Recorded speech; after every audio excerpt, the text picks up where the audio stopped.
E sabe uma coisa que eu aprendi a fazer no varejo? É que normalmente é a indústria que visita o varejista. Sim. A gente nunca vai visitar a indústria. É. A quantidade de insights e de melhorias que a gente conseguiu construir indo visitar a indústria, né, entendendo como é que é o modelo de fabricação, entendendo como é que é o modelo de expedição, a quantidade de melhorias e ajustes que a gente conseguiu fazer, inclusive melhorar a negociação comercial por conta dessas visitas à fábrica e entender como é que é a cadeia de suprimentos dentro da indústria ou até do distribuidor. Porque muitos pequenos varejistas não compram diretamente da indústria, compram a partir de distribuidores e de atacadistas. Perfeito. Entender também como é que funciona esse distribuidor e esse atacadista pode ajudar, pode apoiar nas decisões e na forma como a gente está construindo os nossos pedidos, a forma como a gente está controlando a emissão dos nossos pedidos. Perfeito. Ruptura tem um outro problema também. Já aconteceu comigo, como cliente, né? Sou consumidor, Sim, adoro supermercados, além de ser fornecedor de software, eu sou cliente de supermercados. E eu compro só nos meus clientes, viu? Isso mesmo, tem que ser fiel, né? Tem que ser fiel. E já aconteceu de eu chegar em determinada loja, não tinha o produto que eu gostaria, né? Eu fui para comprar aquele determinado produto, não comprei nenhum outro produto na loja e fui para um outro estabelecimento. Olha só, a perda, como calcular esse prejuízo que teve por não ter um determinado produto que estava em ruptura? Exato. Isso não entra na conta, né? Não entra na conta. A gente só vê assim, eu tinha uma meta, atingi ou não atingi a meta. Agora, o que eu deixei de vender, você sabe que olha o impacto que isso não gera. Algumas redes têm no caixa, né? A caixa pergunta, algum item que você não encontrou? E aí controla, né? Se a pessoa não encontrou um determinado item e até consegue fazer uma conta bem mais ou menos. Na farmácia também a gente tinha uma coisa que se chamava falteiro, que era muito divertido até. Mas eles controlavam na mão cada produto que algum cliente pedia e que a gente não tinha na loja. Mas eu vou te dizer assim, olha, que conversando com muitos especialistas de mercado, Luciano, a ruptura verdadeira, tanto a identificada quanto a não identificada, estima-se que ela está em torno de 33%. Você imagina se a gente pudesse vender 33% a mais do que a gente vende hoje, só por sanar a questão de ruptura. Sensacional.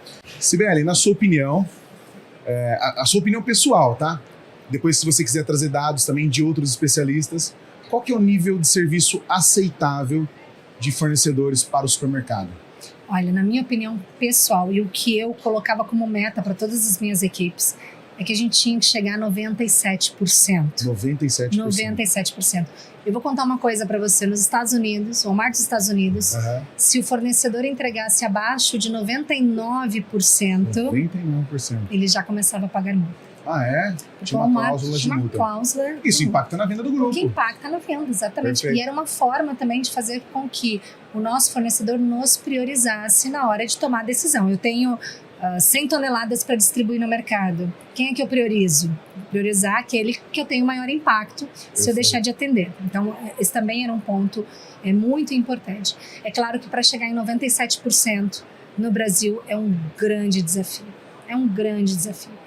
Pela questão logística, pela questão do transporte, por todos os impactos que a gente tem ao longo de toda a carreira, ao longo de toda a cadeia, né, de suprimentos dentro do Brasil como um todo. Quando a gente compara com a infraestrutura de outros países, a gente ainda tem muito a avançar, tanto em termos de estradas, quanto em termos do próprio transporte. Se a gente vai para perecíveis, por exemplo, cadeia refrigerada, o desafio é ainda maior e com custos altíssimos. E na verdade, Luciano, o estoque para o varejo, ele é um calcanhar de Aquiles muito importante.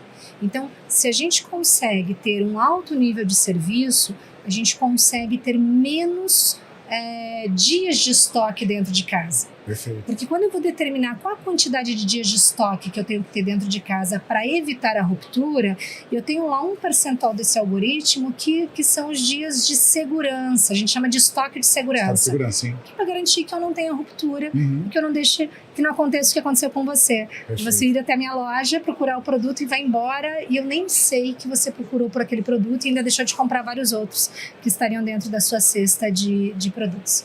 Então, ter um alto nível de serviço impacta na quantidade de dias de estoque que eu tenho que ter dentro de casa. Dias de estoque não são dias. Dias de estoque é dinheiro. Concordo Porque cada plenamente. um dia de estoque a mais que eu tenho que ter dentro de casa é um capital que eu poderia estar investindo para ter algum retorno. Mas não, ele está lá parado, né? Simplesmente porque eu não tenho a segurança de que eu vou ter o produto entregue na data que eu combinei ou que eu tinha previsto. Ótimo, isso é muito importante. É dinheiro de fato parado, às vezes sofrendo algum tipo de dano, vencendo, né? Todo aquele Exato. Cuidado que você tem que ter com o estoque. Já vamos até entrar nessa questão de estoque, que é muito legal, um tema muito bacana. Falando um pouquinho de dias de estoque, já entrando, né, no assunto, o que você considera ideal? Eu sei que tem muita particularidade por região, né?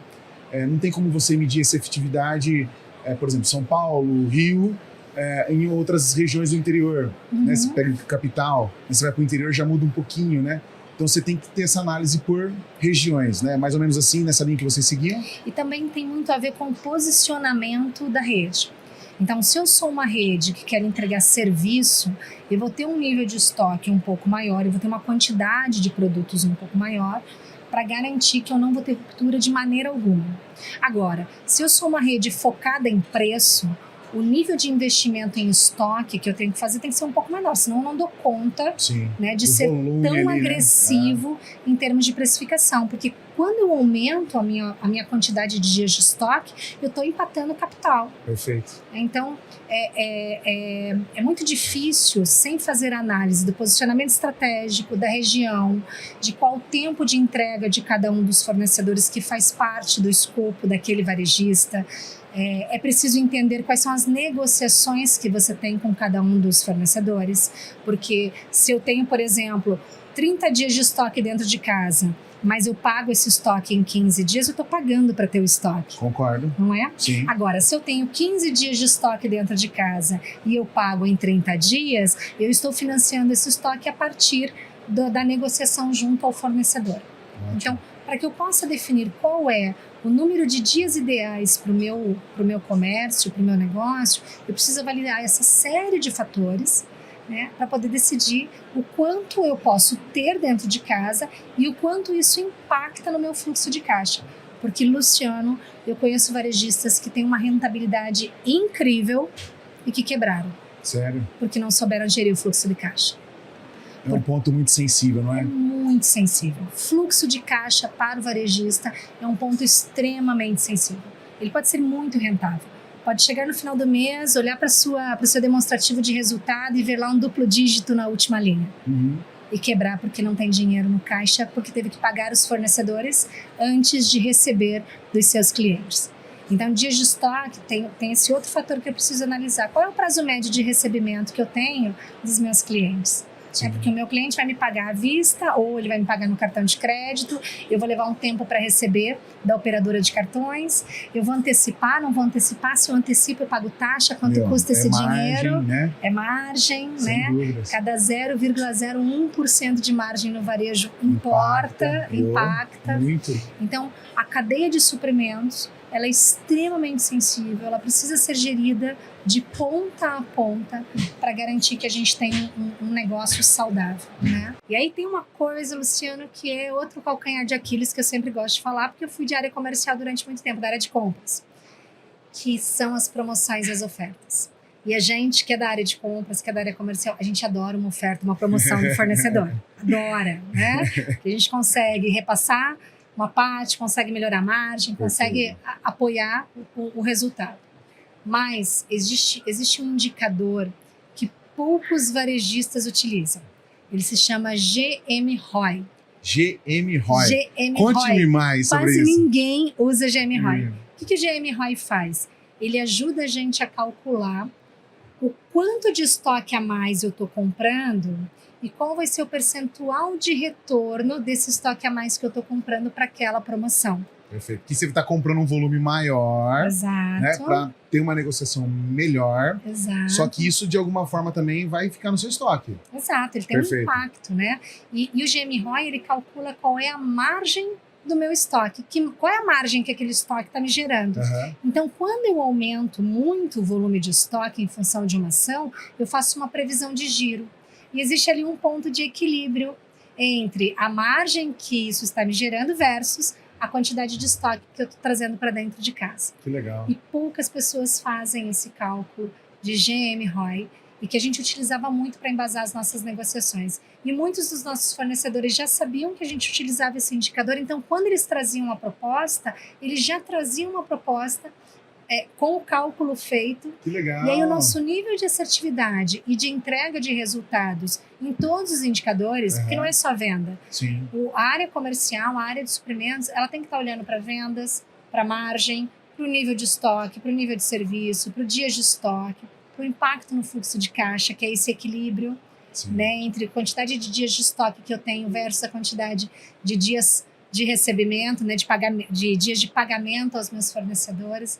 Quando eu começo a olhar para todos esses indicadores, eu começo a ser desafiada a olhar para a cadeia de suprimentos como um todo e melhorar essa produtividade. E assim, impactar no meu resultado final como um todo.